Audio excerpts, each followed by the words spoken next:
Madam. ಏನ್ ಮಾಡಬೇಕು ಅಂತಾನೆ ಗೊತ್ತಾಗ್ತಾ ಇಲ್ಲ. I guess so this case is turning against us. ಈ ಕೇಸ್ ತಗೊಳ್ಬಾರ್ದಾಗಿತ್ತು.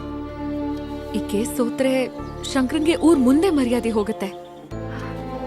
ನನಗೆ ತುಂಬಾ ಭಯ ಆಗ್ತಿದೆ. ನೋಡಮ್ಮ, ಈ ಭಯ ಅನ್ನೋ ಸಂದರ್ಭಗಳು ಬಂದಾಗ್ಲೇ ನಮ್ಮಲ್ಲೂ ಧೈರ್ಯ ಇದೆ ಅನ್ನೋದು ಗೊತ್ತಾಗೋದು. ಈ ಸಕ್ಸಸ್ಫುಲ್ ಜನಗಳಿರ್ತಾರಲ್ಲ, ಅವ್ರಿಗೂ ಕೂಡ ಅಷ್ಟೇ ಈ ಭಯ, ಆತಂಕ, ಗೊಂದಲ ಎಲ್ಲ ಇರುತ್ತೆ. ಅದಕ್ಕೋಸ್ಕರ ಅವರು ತಮ್ಮ ಗುರಿನ ಹಾಳು ಮಾಡ್ಕೊಳ್ಳಲ್ಲ. ಗೊತ್ತಾಯ್ತಾ? ನೋಡು, ನೀನು ಜಡ್ಜ್ ಮುಂದೆ ವಾದ ಮಾಡ್ತೀಯಲ್ಲ, ಅದು ಜಡ್ಜ್ಗ್ ಮಾತ್ರ ಅಲ್ಲ, ಅಲ್ಲಿ ಕೂತಿರ್ತಕ್ಕಂಥ ಜನಗಳಿಗೂ ಕನ್ವಿನ್ಸ್ ಆಗ್ಬೇಕು. ಹಾಗ್ ಮಾತಾಡು. ನೋಡಮ್ಮ, 2300 ರೂಪಾಯಿನ ಕೇಸ್ನ ಶಂಕರ ಹಾಕಿದಾಗ್ಲೇ, ಆ ಕೇಸ್ನ ನೀನ್ ತಗೊಂಡಾಗ್ಲೇ ಕೇಸು ಗೆದ್ದಾಗಿದೆ. ಈಗ ರೋಡಲ್ಲಿ ಹೋಗ್ತಿರ್ಬೇಕಾದ್ರೆ 100 ರೂಪಾಯಿ ಬಿದ್ದಿದೆ ಅಂತ ಇಟ್ಕೋ, ಎಂಥ ಶ್ರೀಮಂತ ಆದ್ರೂ ಆ ನೋಟ್ನ ತೆಗೆದು ಜೇಬಲ್ ಹಾಕೋತಾನೆ. 50 ರೂಪಾಯಿ 100 ರೂಪಾಯಿ ಕೇಸೆಲ್ಲ ಗೆದ್ದಿರೋ ಜನ ಇದಾರೆ ಪದ್ಮಾ. ಆ ಕೇಸೆಲ್ಲ ನಾನು ಕಳಿಸ್ಕೊಡ್ತೀನಿ, ಪ್ರಿಪೇರ್ ಆಗ. ಶ್ಯೂರ್ ಮೇಡಮ್, ನಾನು ಈ ಕೇಸ್ ಆದಷ್ಟು ಟ್ರೈ ಮಾಡ್ತೀನಿ ಗೆಲ್ಲೋಕೆ. ನೋಡು, ಇಲ್ಲಿ ಲಾಗಿಂತಲೂ ಎಮೋಷನ್ ವರ್ಕೌಟ್ ಆಗ್ಬೇಕು.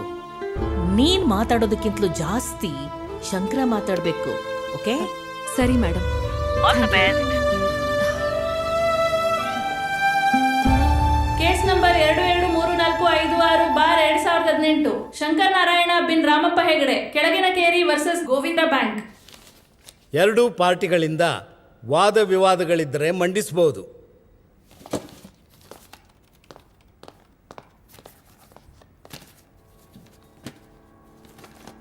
ಯುರ್ ಆನರ್, ಈ ದೇಶದಲ್ಲಿ ಕೆಲವು ಹಕ್ಕುಗಳಲ್ಲಿ ಗ್ರಾಹಕರ ಹಕ್ಕು ಕೂಡ ತುಂಬಾ ಸ್ಟ್ರಾಂಗ್ ಆಗಿದೆ. ಹಾಲಿನವನು ಫ್ರೀಸಿಂಗ್ ಚಾರ್ಜ್ ಅಂತ MRP ಗಿಂತ 1 ರೂಪಾಯಿ ಜಾಸ್ತಿ ತಗೊಂಡ್ರೆ ಪ್ರಶ್ನಿಸೋ ಅಧಿಕಾರ ಈ ಗ್ರಾಹಕರಿಗಿದೆ. ಹೇಗೆ ಬ್ಯಾಂಕ್ಗೆ 1 ರೂಪಾಯಿನೂ ಇಲ್ಲಿ ವಸೂಲಿ ಮಾಡೋಕೆ ಚಾನ್ಸ್ ಇದೆಯೋ, ಹಾಗೇನೆ ಬ್ಯಾಂಕಲ್ಲಿ 1 ರೂಪಾಯಿನ ಕಳ್ಕೊಂಡ್ರು ಕೂಡ ಅದನ್ನ ಕೇಳಿ ಪಡೆಯೋ ಹಕ್ಕು ನಮಗೂ ಇದೆ. ಕೊನೆಯದಾಗಿ ಶಂಕರ ಅವರು ಇದ್ರ ಬಗ್ಗೆ ಮಾತಾಡ್ಬೇಕು ಅಂತ ಕೇಳ್ಕೊತೀನಿ. Permission granted.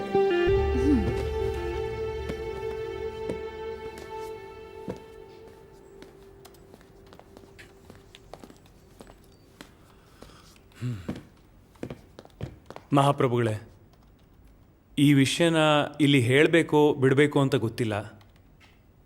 ಆದರೂ 2300 ರೂಪಾಯಿಂದ ನಾನು ನನ್ನ ಸೌಮ್ಯನ ಕಳ್ಕೊಂಬಿಟ್ಟೆ. ಅದಕ್ಕೆ ರಿಪ್ಲೇಸ್ಮೆಂಟ್ ಸಿಕ್ಕಿದಾರಲ್ವಾ? ರೇ, ಸುಮ್ನೆ ವೈಯಕ್ತಿಕ ವಿಚಾರ ಮಾತಾಡಿ ಕೋರ್ಟಿನ ಅಮೂಲ್ಯವಾದ ಸಮಯನ ಹಾಳು ಮಾಡಬೇಡಿ.